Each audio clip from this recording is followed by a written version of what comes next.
Jhonata Diniz versus Alvin Hines. This should be a good old scrap. Both fighters bring pressure. Both aim to wear their opponents down and get them out of there, so there's a slim chance this goes to the judges. Alvin Hines is a grinder. He walks opponents down and mixes in takedowns, but his defense is very questionable. If he hasn't tightened that up, I can see him getting folded. Diniz has sharp kickboxing and strong boxing in the pocket. He sets up his strikes well and is hard to stop once he gets his pressure going. Where Diniz has struggled is against strong wrestlers and solid takedown entries. Hines does have some decent wrestling and, more importantly, has a solid single leg attack, something many heavyweights struggle to defend. If he can get Diniz to the mat, he could do real damage with his nasty elbows and ground and pound. Diniz will be in trouble if he ends up on his back with Hines on top. But what Hines lacks is striking setup. He often stands in the pocket with his hands down, and if he fights Diniz like that, he's asking to get knocked out. Diniz's takedown defense is decent. He's not someone you can just walk down and drag to the mat. On top of that, Hines himself has weaker takedown defense, probably even weaker than Diniz. If Diniz picks up on this, he could flip the script and be the one doing the damage on the mat. Final prediction: Jhonata Diniz via TKO, round 1 or 2, or decision. Niko Price versus Jacobe Smith. This is another tough test for the highly decorated wrestler Jacobe Smith, as he takes on UFC vet Niko Price. Price is a proven tough customer, heavy hands, always comes to fight, and a solid grappler in his own right. But I think Smith has more than enough to not only beat him, but potentially take him out. Price's willingness to brawl will either get him taken down or knocked out here. Smith isn't just a wrestler, his striking is coming together nicely, and he's shown he can crack. Price will need to use distance, work the outside, and make good use of kicks if he wants to win. But he's not really a kicking style fighter, and will most likely plant his feet and scrap. That kind of fight favors Smith. Price would be wise to try and gas Smith out and walk him into something heavy. But if he can't do that, Smith should be able to close the distance, land heavy strikes, or take him down and look for the finish. Price is durable, no doubt, but so far, Smith has been up to every challenge. Final prediction: Jacobe Smith via TKO, submission, or decision. I'm leaning toward another finish, but it won't come easy. Price can crack and has the tools to end Smith's streak at any moment. Terrance McKinney versus Viacheslav Borshchev. This is a tough one to call because McKinney is a flip-flop fighter, more flop than flip lately. Yes, he's had some solid recent performances and seems to have calmed down a bit, no longer charging recklessly for a finish. But he still checks out mentally at times, especially once it goes beyond the first round. Borshchev is a technical killer. His ability to stay just within range, slip shots, and counter is underrated since most people only focus on his offense. It would be a mistake for McKinney to engage in a slugfest, but he should still look to hurt him.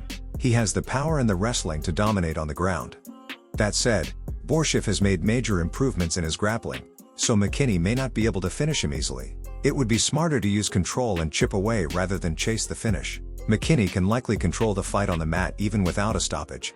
Still, I'm leaning toward Borshchev.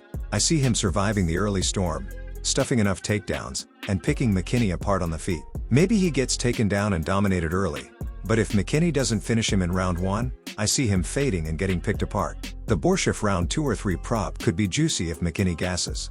Yes, McKinney has all the tools to win, even via finish, but he's too inconsistent to bet on confidently. I've won more betting against him than for him, so I'll stick with that trend and just sprinkle a bit on him for value.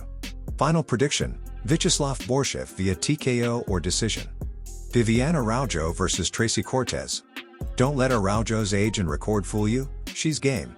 One of the better boxers in the division and an elite grappler, she presents a serious test for Cortez. Araujo is coming off a win most, including myself, didn't expect. She exposed Karina Silva's lack of experience and fight IQ.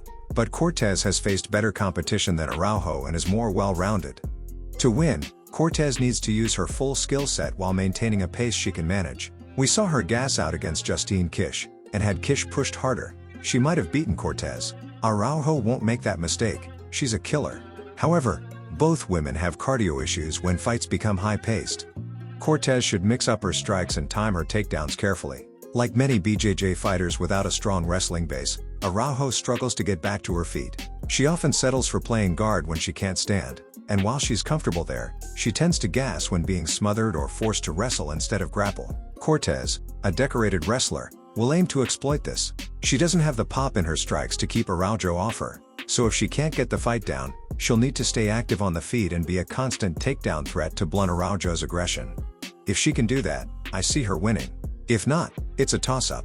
I'm siding with the younger Cortez in a grueling 15-minute affair. Final prediction: Tracy Cortez via decision. Hyder Amil vs Jose Delgado. If I had to name this fight, it would be violence personified. No matter who wins or how, this fight is going to be violent. Both fighters are aggressive pressure fighters who look to take victory into their own hands. Delgado has a 100% finishing rate in his career and will look to maintain that against Hyder Amil, who has never lost a fight. However, in my opinion, that last part isn't entirely true. I don't believe he deserved the win against Gomes. He struggled with Gomes' height, movement, and also in the grappling exchanges. That's what makes this a tough fight, even though Delgado isn't as tested or experienced as Gomes. He's just as well-rounded and dangerous, so it's still a very losable fight for Hyder. I see Hyder struggling with Delgado's range, though he may land more easily than he did against Gomes since Delgado is flatter-footed and more willing to trade. In the grappling department, Delgado could give Hyder real problems. Hyder is good at getting back up, but his takedown defense is weak. He's also open to takedowns due to his forward pressure. I can see Delgado mixing it up and landing one or two. If Delgado gets him down, he'll look to finish. He doesn't do judges, he hunts for stoppages. This is a tough fight to call, but I'm siding with the more well-rounded fighter and finisher in Delgado to hand Hyder his first official loss. I think Delgado will be a threat everywhere and put Hyder in more danger than he'll face in return. Sure, Hyder could score control time with wrestling, but that's not his style, and I doubt we see it. Final prediction: Jose Delgado via decision or submission. Jack Hermansson vs Gregory Rodrigues. To simplify this fight, we have a back foot fighter who can mix things up against a pressure fighter who's also capable of doing the same. Rodrigues is coming off a competitive but brutal TKO loss to Cannonier, a fight where I feel his cardio cost him more than the damage. He was dominating Cannonier and came close to finishing him but was too eager. Hermansson, on the other hand, is also familiar with Cannonier, who took him out in 2 rounds on Hermansson's home turf. Comparing the two performances, it's clear who is tougher, but being tough isn't enough to beat Hermansson, as we saw with Joe Pyfer. Pyfer was a heavy favorite to finish Hermansson, but ended up getting fraud-checked instead. In this matchup, I see Hermansson using his movement to outwork the bigger, tougher Rodrigues, who doesn't move his head much or keep his hands up. Expect Hermansson to pick at him with kicks and jabs while also threatening takedowns to force the bigger man to work. Once Rodrigues starts to fade, Hermansson can safely attempt takedowns. As I said earlier, Rodrigues is a well-rounded grappler, so forcing grappling exchanges too early might not be wise. Hermansson could create those opportunities with his striking, though, as he'll need to mix it up early to survive Rodrigues' power. That said, I think Rodrigues will do a good job cutting off Hermansson's movement, using leg kicks and controlling the center from the opening bell. He'll be willing to eat a shot to trap Hermansson and land something bigger. He'll need to, if he wants to land a finishing blow. I also think he'll use his grappling to slow Hermansson down and may even utilize it better, given he'll be the one pressing forward. I expect a close fight, but Rodrigues landing the more punishing, eye-catching shots and doing enough everywhere to win a decision, if he doesn't finish Hermansson. Final prediction: Gregory Rodrigues via TKO, submission, or decision. I'm leaning towards a decision if he doesn't score the KO. A submission is possible, but the least likely outcome. Payton Talbott vs Felipe Lima. Talbott gets another shot at someone who beat him with a similar style last time. Lima is a better striker than Barcelos, mixes grappling seamlessly, and keeps his hands up, a real pain for Talbott. Talbott's height and reach could help him pick Lima off mid-range if he forces Lima to fight back, but my gut says Lima will just up the pressure, close the distance, and not care about Talbott's power. He's built for this fight. Coming off a loss to a comparable style, Talbott should be more prepared, but Lima's younger, crisper, and ready to punish him across all dimensions. I side with Lima. He'll mix up his offense, give Talbott fits, and overwhelm him, not just on the feet but with wrestling too. One thing Talbott won't have this time is size. Lima's moving down from featherweight, but that won't slow him. The weight cut is small, and he'll have no problem. Final prediction: Felipe Lima via decision or submission. Beneil Dariush vs Renato Moicano. Beneil Dariush would be a major threat if he prioritized defense and refined his striking. He's got a chin, KO power, and elite grappling, but his love for stand and bang got him caught, and cracked a few times, recently. His iron jaw is showing wear, and if he goes into a scrap, I think Moicano will absolutely crack him. If Dariush plays it patient and tactical, he can give Moicano a real challenge, but Moicano can't dominate him on the ground. Dariush is the better grappler. However, the striking battle is a different story. Neither has stellar defense, but Moicano cares more about it and has noticeably better striking technique. Dariush is more of a kicker, Moicano is a polished puncher. Final prediction: Renato Moicano via TKO or decision. I could see a submission, but if Moicano smells hurt, he'll keep punching instead of looking for the sub. Brandon Royval versus Joshua Van. I always knew I'd eventually mention Joshua Van in a title contention fight, but I didn't expect it this soon. He's skipping nearly half of the top 15 in one bout. No small feat for this young contender.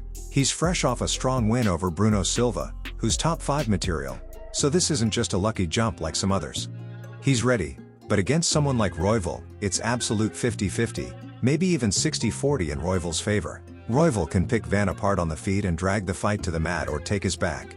Van has improved his grappling and is tough to hold down, but he sometimes plays possum to catch his breath, and Royval will absolutely punish that. If Van isn't careful, Royval will control mat time. Still, I think this goes predominantly to striking. Royval's defense isn't as tight as other taller fighters Van has faced, like Charles Johnson. Johnson did well but struggled at distance because of his flat-footed boxing. Van's mobile, but Royval uses height and movement to mess with opponents. Van must use his sharp leg kicks, Royval doesn't block them, to slow Royval's mobility. Mixed with pressure, that could give him the edge. Van will likely mix in a takedown or two if it's close, trying to separate himself and win judges' favor. I don't expect a finish, more of a high-level striking battle with some grappling. It's razor close, but I feel Van can impose his game, land the flashier shots, and win, though if he fails with those, Royval could just outwork him for a decision. Final prediction: Joshua Van via decision or TKO. Alexandre Pantoja versus Kai Kara France. This is a tricky one, to be honest, and I feel many fights on this card fit that description. Kara France has all the skills and tools needed to beat Pantoja, has good cardio, can match Pantoja's power, and I feel strikes harder than him. He also has very good takedown and grappling defense, so he would be hard to hold down or submit should Pantoja decide to mix it up. But I also see holes in Kara France's game that we would have to see if he's patched. His fight with Askar Askarov proved that with enough pressure and mixing it up, Kai shows some weaknesses in his game, and Pantoja is more well-rounded than Askarov and possesses fight-ending power in his hands too. He has also adjusted well to the 5-round pace and can now fight out a grinding fight for all 5 rounds.